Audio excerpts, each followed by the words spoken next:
Okay. What's going on, everybody?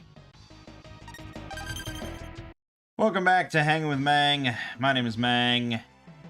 Playing a little bit of Mighty Morphin Power Rangers, the movie, on the Super Nintendo. Just because I didn't really know what else to play here. Another one of those weeks where I'm kind of, you know, in and out of gaming. Struggling to find something to play, which apparently is not that uncommon of a feeling for capital G gamers.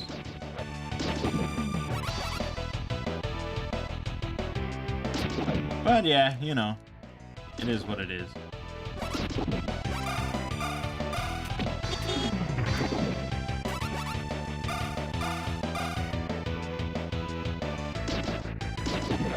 So, yeah, speaking of gaming, this week on this channel,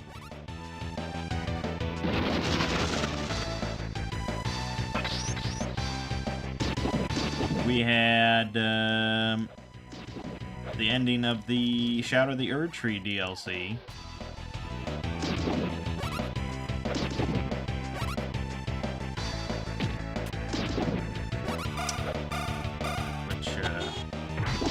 Took a while. That was certainly a lengthy playthrough of a DLC. But then we went right into more Elden Ring, because I got some mod stuff, starting with Elden Ring Reforged. And then we'll go into the Convergence, which is a much better mod. So there's that.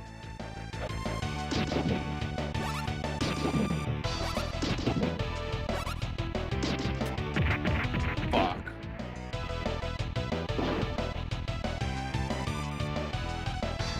And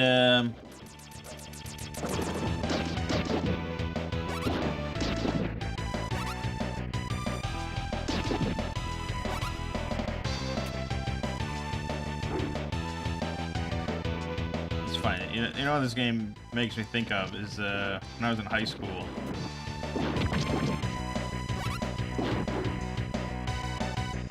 I had the video iPad or whatever. Not the iPad, the iPod. The video iPod. From what I recall, this was after the iPhone came out, and they made an iPod that was just basically the iPhone without, you know, the actual cellular activity. God, it wasn't even that long ago, but it just feels like an eternity to even talk about this. But I had this video iPod.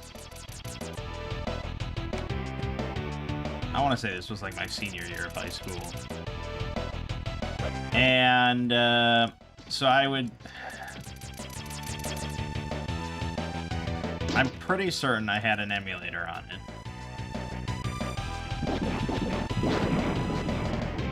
And I'm pretty certain I recall playing through like an English class this game. Just this game. And then I know for a fact I had basically like one movie on it. I don't know why I didn't have more movies. But the one movie I had on it was The Rundown, starring Dwayne "The Rock" Johnson. And I probably watched that movie like 15 times throughout my senior year, just like in study hall and stuff. Anyway.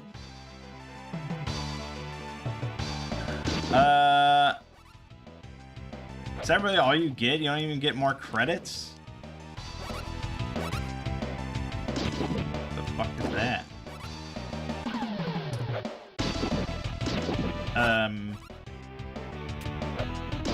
So yeah, more Elden Ring coming, and then we have Dream Tactics. Fun little tactical RPG with cards and very cutesy stuff. So far, it's been a pretty easy game. I imagine that will change. Probably.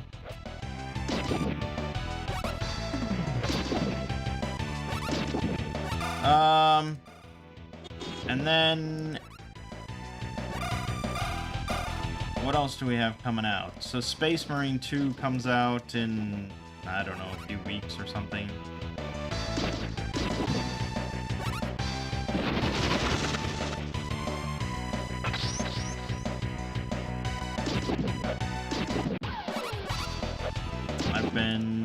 I started recording a little Cataclysm playthrough.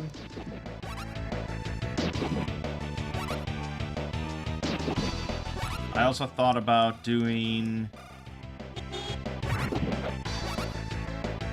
Frosthaven, the sequel to Gloomhaven on Tabletop Simulator.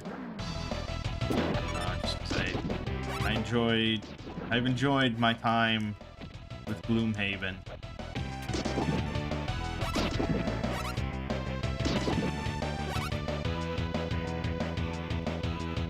We've done quite a bit of it on this channel now. So I'm gonna have to do Frosthaven at some point.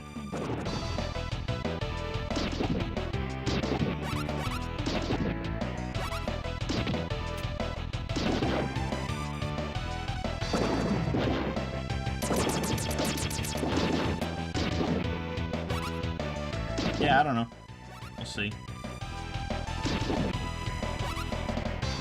Lego and I did some more Three Houses last night. We did, I mean, a lot of Three Houses last night. But I think we're going to go back to Archipelago this week. The allure of Archipelago always calling us.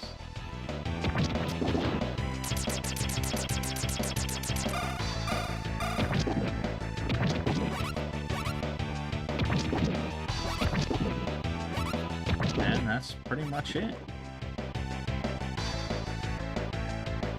Over on the Exploring series, I put out a video on SCP-8000, which proved to be pretty popular, despite me not really liking it that much.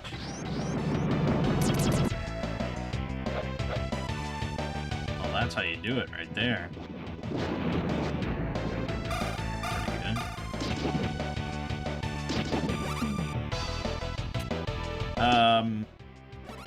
Yeah, so I thought it would be, I don't know. I mean, it did win the contest, so obviously people like it. It just didn't resonate with me too well.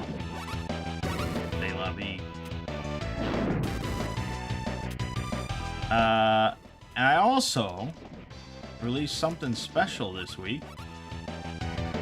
My first horror movie summary on Noroi, The Curse. Pretty nervous about that. You know, I always am when I launch a new series. And how are people gonna like the video? How are people gonna like, you know, my coverage of it? That sort of thing. Does this have any longevity? Was this a waste of my time? You know how it'd be. But. And so I would describe the view count as being nothing spectacular,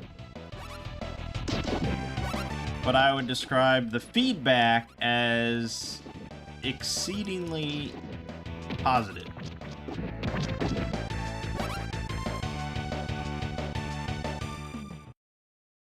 Like, really, I mean, just going down comment after comment. There's not that many comments actually about like the video itself, and yeah,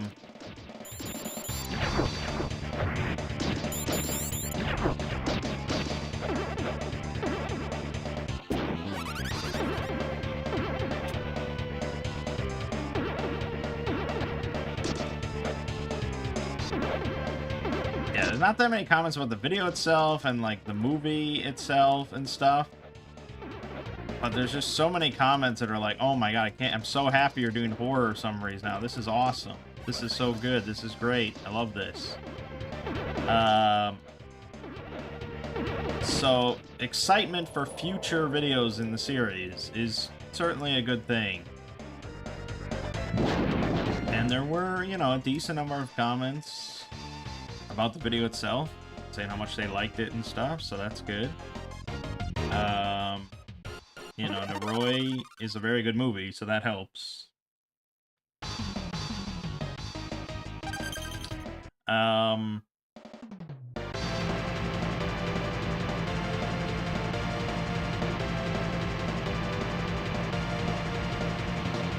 So it left me feeling very excited about the future of that series, and excited to do more.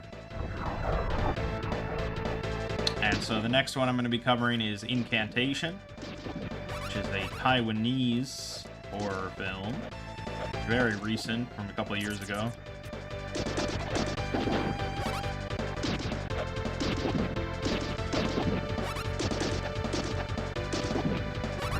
And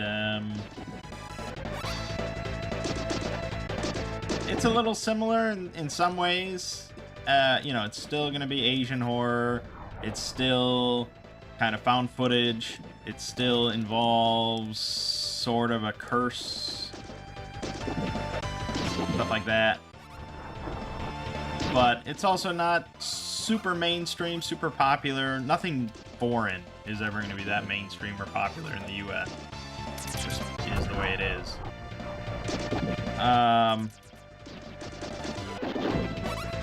So I think it's a solid choice, and I thought it was a solid movie when I watched it. So I have not started writing the script for it yet. This week's SCP video was 1 hour and 16 minutes long. So it kind of just took all my time.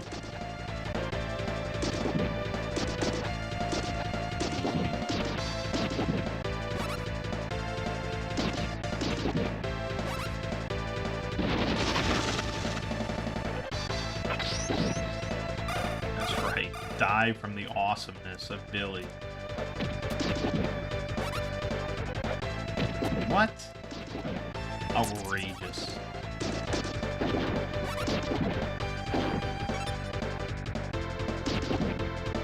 So yeah, this week I worked on the latest Admonition article, which is an intermission for Admonition. It's 1 hour and 16 minutes. I don't really like making single videos that long anymore, but it was not long enough to split into 2. So it is what it is.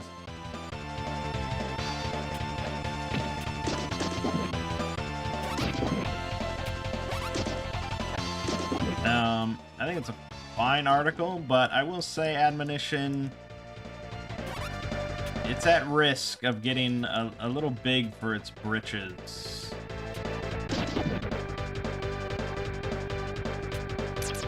You know, it's getting a little bit of like the MCU syndrome.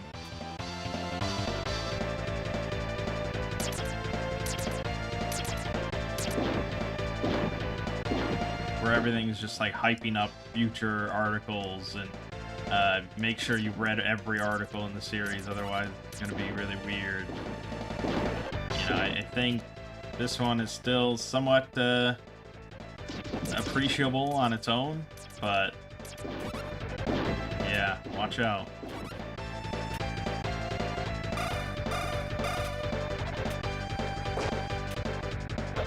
Such bullshit. I touch them, I take damage.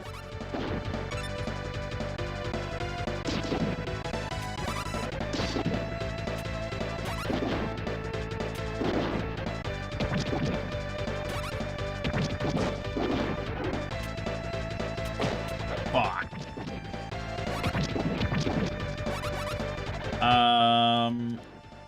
So yeah. Now, so, you know, I know that people are like the horror movie summary idea and want more of it, but now it's a matter of like, okay, I really have to force myself on the side, in addition to SCP, to make these horror stuff. I could alternate, but I don't know if I'm quite ready to do that.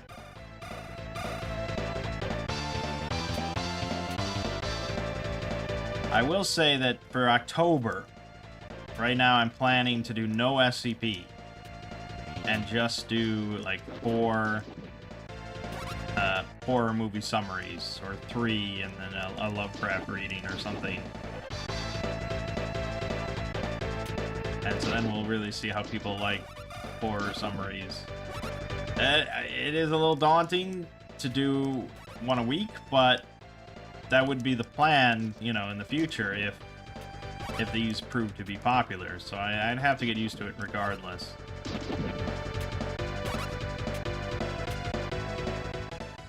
It shouldn't be that big of a deal. Horror movies are not that complicated typically, and they're not that long typically, so it shouldn't be too much trouble.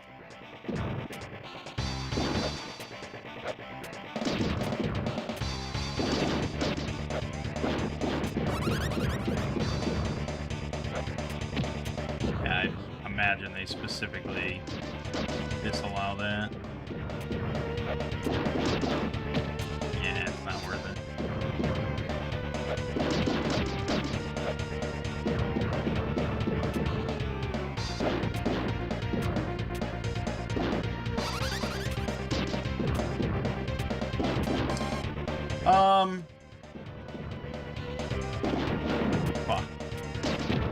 Fuck.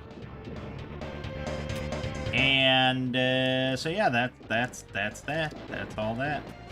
You know, I'm happy. I'm actually making money off of a horror movie. It's like my dream.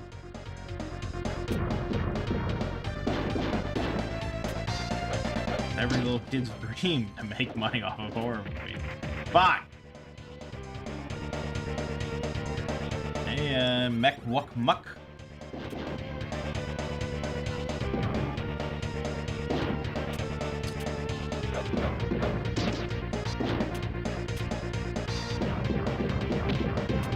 I'm in one? No. I'm talking about my horror movie summary.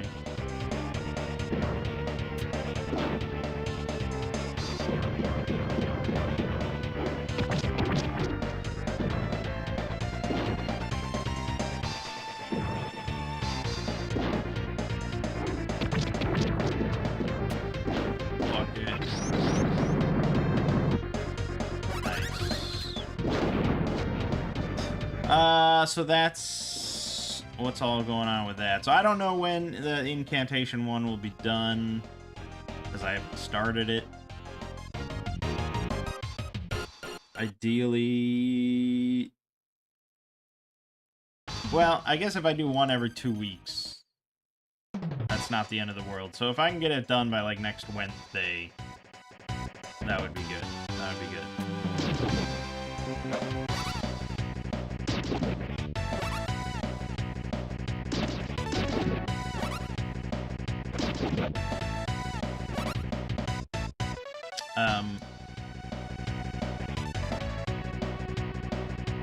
Pretty excited for tonight's video. Good. It's a long one. Hour and 16 minutes.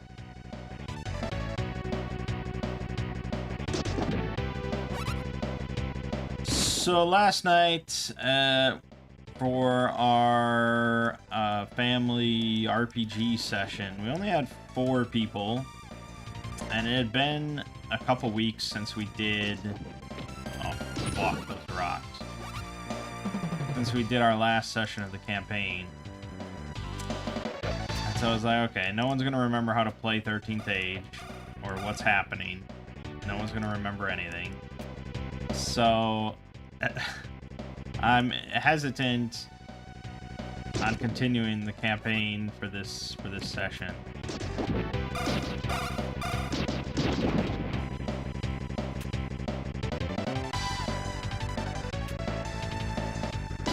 Especially because I hadn't prepared anything.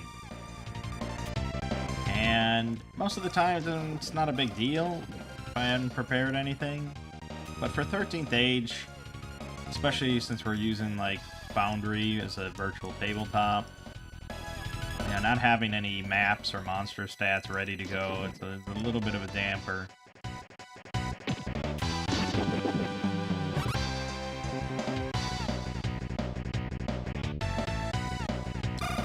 So I pulled a last-minute audible and said, all right, fuck it. We're doing a one-shot. And we're going to do it not in 13th Age, but I wanted to give a different system a try. Shadow Dark.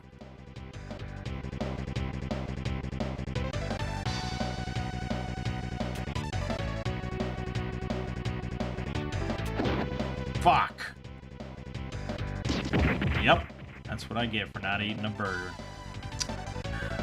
So Shadow Dark is technically, they would say, a new SR system. New School Renaissance. New School Renaissance. It's all a bit muddy. Yeah, the old school Renaissance is pretty much entirely based around like 1st edition D&D, 2nd edition D&D, and is meant to be, you know, like the two big ones, or a couple big ones in the old school, are like old school essentials and basic fantasy role playing, which are literally just like cleaned up versions of I want to say not even advanced Dungeons and Dragons. I think they're the basic BX D&D. What they're just cleaned up versions of. So, you know, and the entire old school Renaissance sort of derives itself from that game, BX D&D, from way back when, early 80s or whatever. The new school Renaissance takes those games and doesn't just like clean it up, but actually like iterates on it a little bit. And says, you know what, that's good. We like all that, but I think if we change this, it could be even better. So new school stuff is like Knave, Parn, stuff like that. Stuff that is technically compatible. Like, if you grabbed an original adventure from 1982, you could run it with Knave, you know, fairly easily. Some like slight conversion. Whereas old school Renaissance, generally you don't even need a conversion, you can just run it.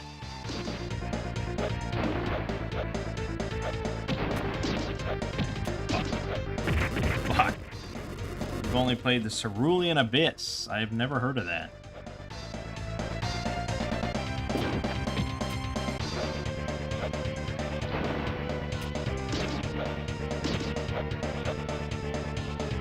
So Shadow Dark is new school Renaissance. Okay, you want to really just get out of that. I'm gonna die right here.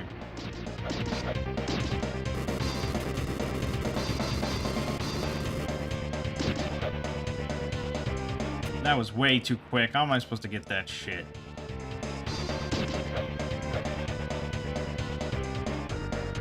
Yeah. Bad, a giant water level. Okay.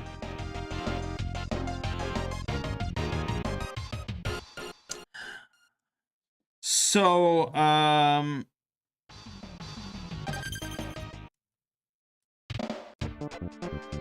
what was I talking about?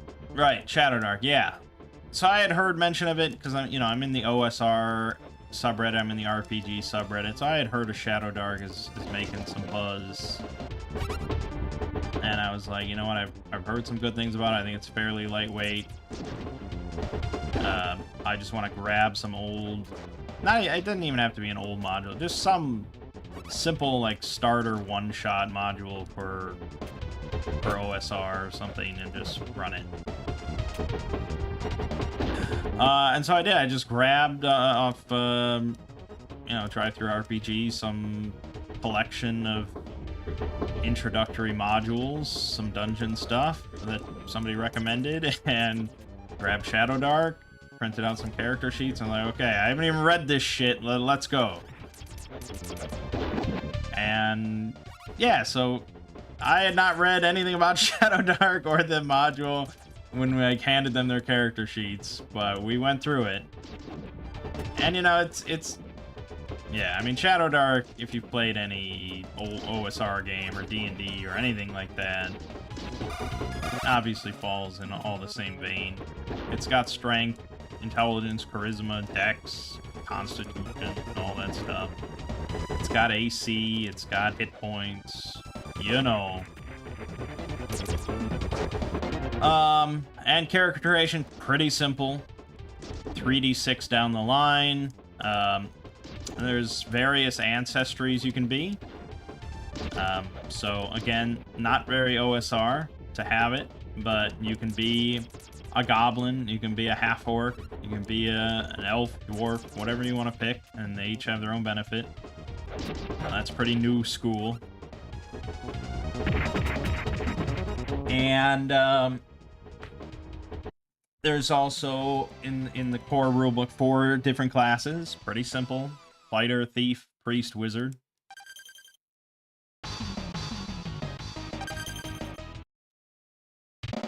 And, you know, they each have, like, a couple special traits that kind of make them unique. You know, fighter, obviously, is the best at combat. The thief gets advantage on all their rolls for anything involving thieving and hiding and all that stuff. So, pretty basic. Spellcasting is pretty simple and fun, I think. There's a big list of spells, and it's got all the things you'd expect. It's got Magic Missile, and Bless, and Cure Wounds, and Fireball, and Sleep. But the way spellcasting works is just... you have to roll a spellcasting check. It's intelligence for wizards and wisdom for priests. And the number you need to roll is equal or above 10 plus the level of the spell. So for Cure Wounds, you have to roll an 11 or higher on a d20 plus your wisdom. And if you succeed, you cast the spell. Done. If you fail, you don't cast the spell, and you can't cast that spell again for the rest of the day. Which means that if you're lucky and you have nice rolls, you can keep casting the same spell like 100 times in a day, you know?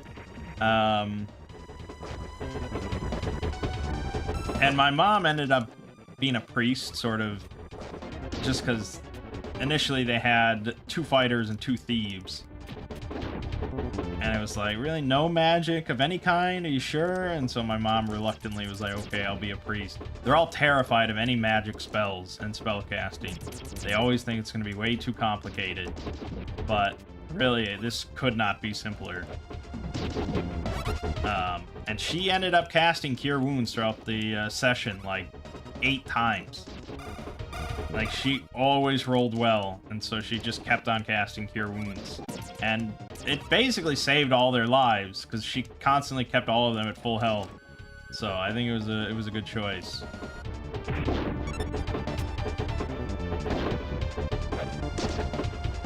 Beyond that, I mean, it's pretty much all the rules as you'd expect, but it's just kind of simplified, and there's nothing really overly wonky compared to, you know, like playing a true OSR game. There's no save versus breath or some bullshit that you have to, like, explain to new people. It's like, and I was looking at an adventure for OSE, one of the popular ones called Hole in the Oak. And one of the first rooms involves, like, a bunch of books animating and flying off the shelves towards the players. And to avoid taking damage, they have to roll a save versus breath. And it's like, how do you explain that to a new player? It's like, why am I rolling save versus breath against flying books? It's like, well, you know, it's kind of like a breath attack, I guess. Just, I don't know. Roll a fucking dexterity save and call it a day. Why do we have to do this?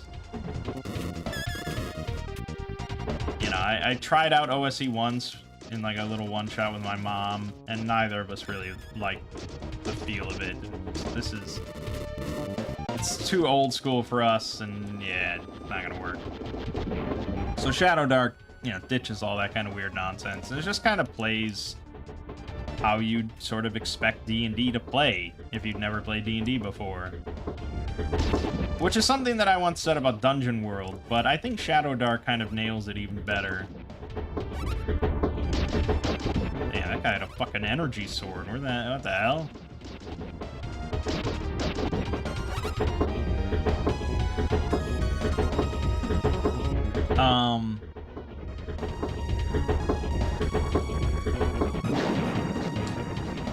So the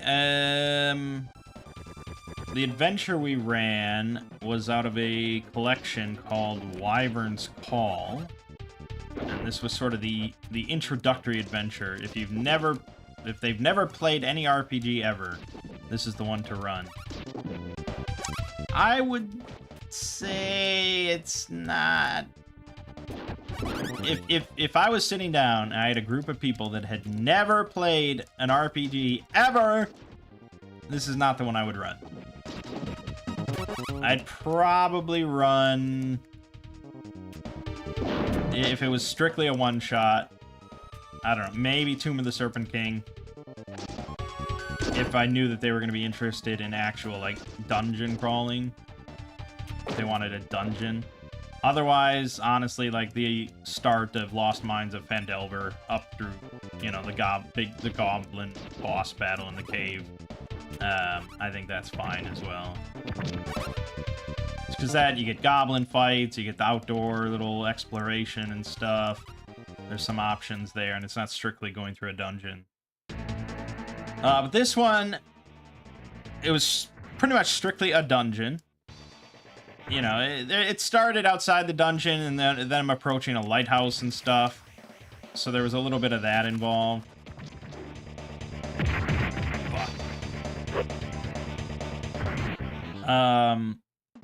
But the main issue with it is that a lot of the enemies in the adventure, especially the first enemy you encounter, pretty much guaranteed, the first enemy you encounter in that adventure is an insect swarm. That is not the way you want to introduce, like, an RPG and combat to a new group of players. Because it's just not very exciting to fight.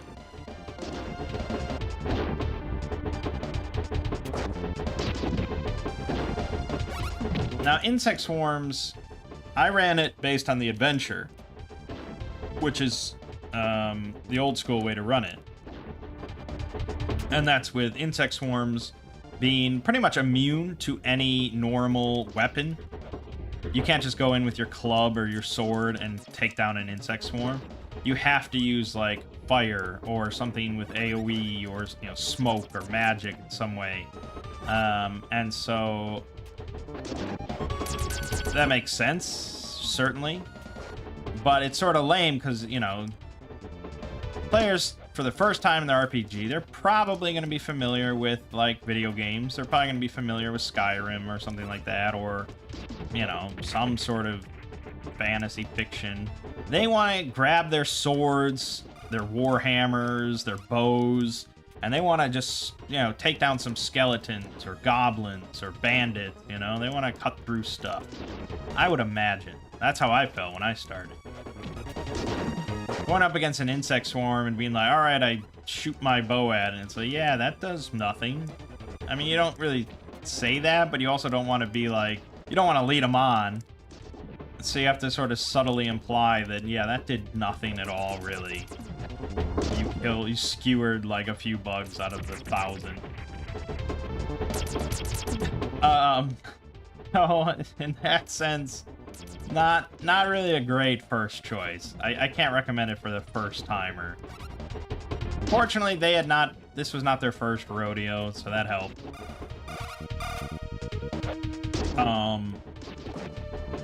And ultimately, I would say they did pretty well as far as, like, going through a dungeon. And they were pretty happy with how well they did as well. They were kind of proud of themselves. None of them died. And I only fudged one thing, and that was, like, when the big sort of boss enemy appeared. Because he appears, like, a few times throughout the dungeon.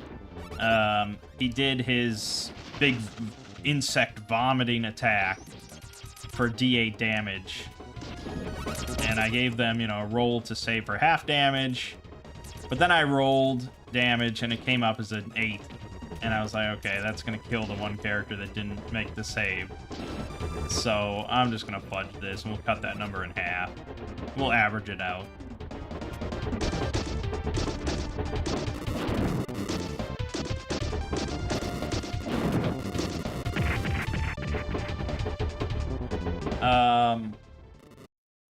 Because, you know, halfway through, no one wants to make a new character for a one-shot. Just fucking keep going. But aside from that, I didn't really fudge anything. And they did pretty well. They came up with some good ideas. There was a trap near the start where they get a little hint about being humble.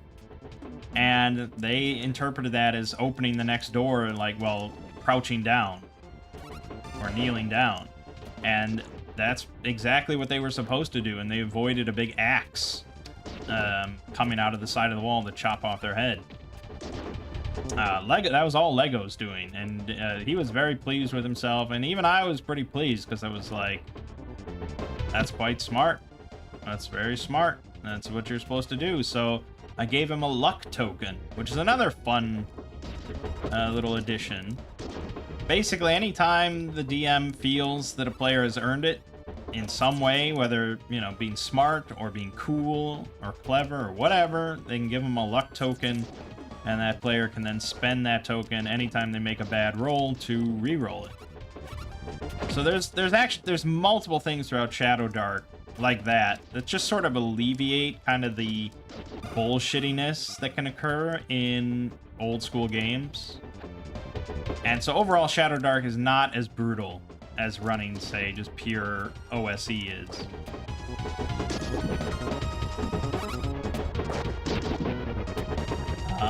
Like, for example, with the classes, when you make a new character at level 1, and you pick a class, you get to roll on the talent chart. And those can all give stuff like +1 to all your melee attacks, or +2 to a stat of your choice. Because it is still 3d6 down the line, which most new age players are going to find to be pretty BS, pretty bullshit. But you get a new talent, like, at every level, and they can increase your stats. So, it's honestly not that bad.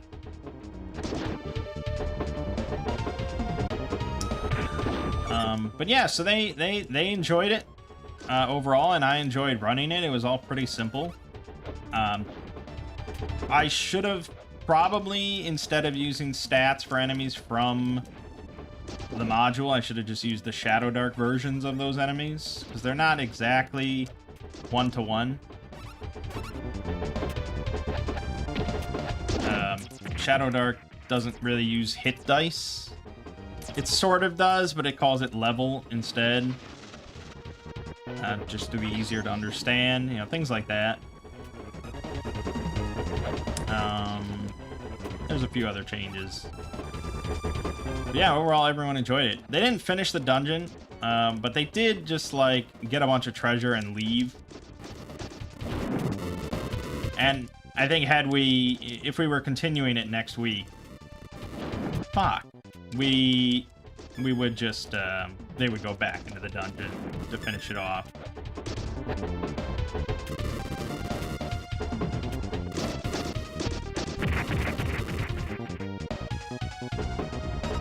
Yeah, okay. That's all I have to say.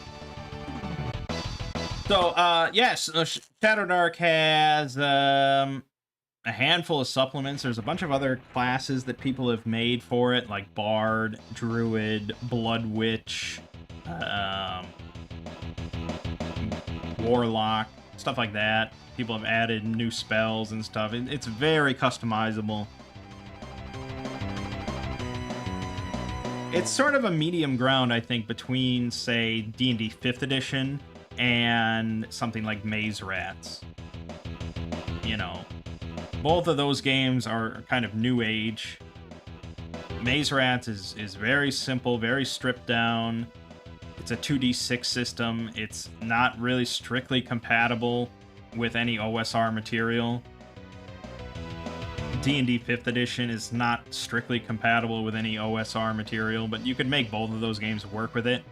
And Shadow Dark's kind of in the middle. You can make it work with any OSR stuff, even though it's new age. And it's not as bloated as D&D 5th edition. It's a lot simpler to just get going, teach, and run. But it's also more meat on its bones than Maze Rat. It's a D20 system. There's distinct classes. You know, there's a bestiary in the book.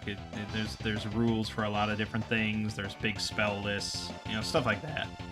So, yeah, it's pretty good. And I think next week we're going to do another one-shot, because the following week we're going to be missing a session. So we'll do another one-shot.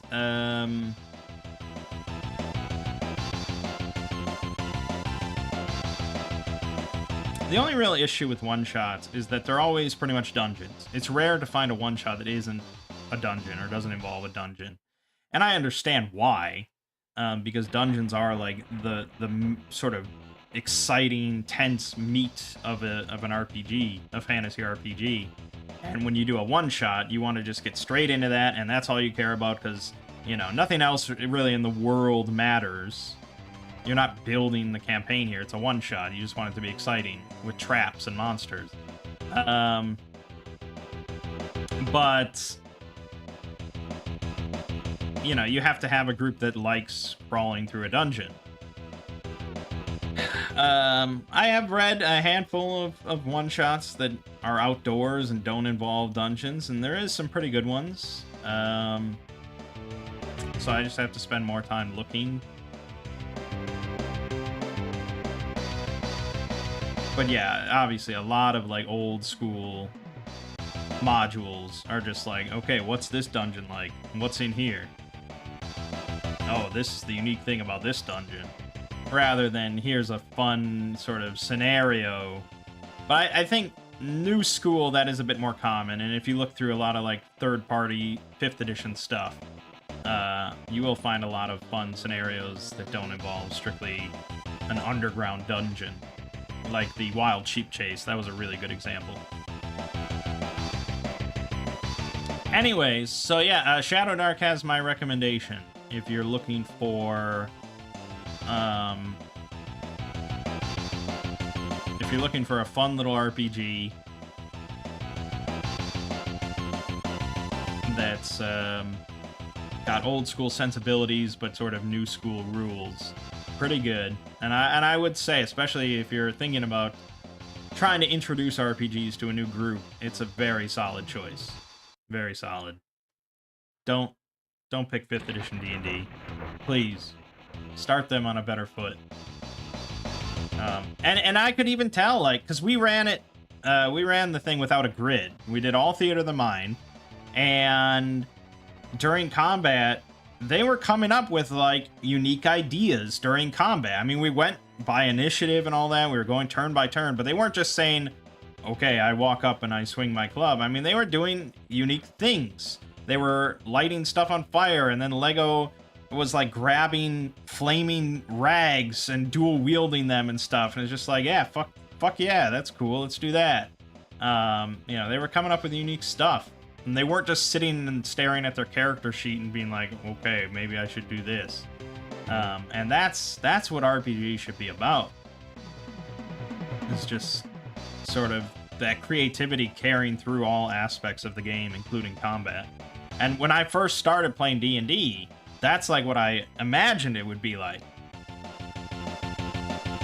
You know, I imagined like, okay, you're getting like a bunch of skeletons together and you're gonna grab a rope and like run around and tie them up to trip them up and stuff like that. And then you actually play like modern D&D and it's like, no, that's dumb and you're stupid. You should just walk up and use Eldritch Blast for the 18th time this combat.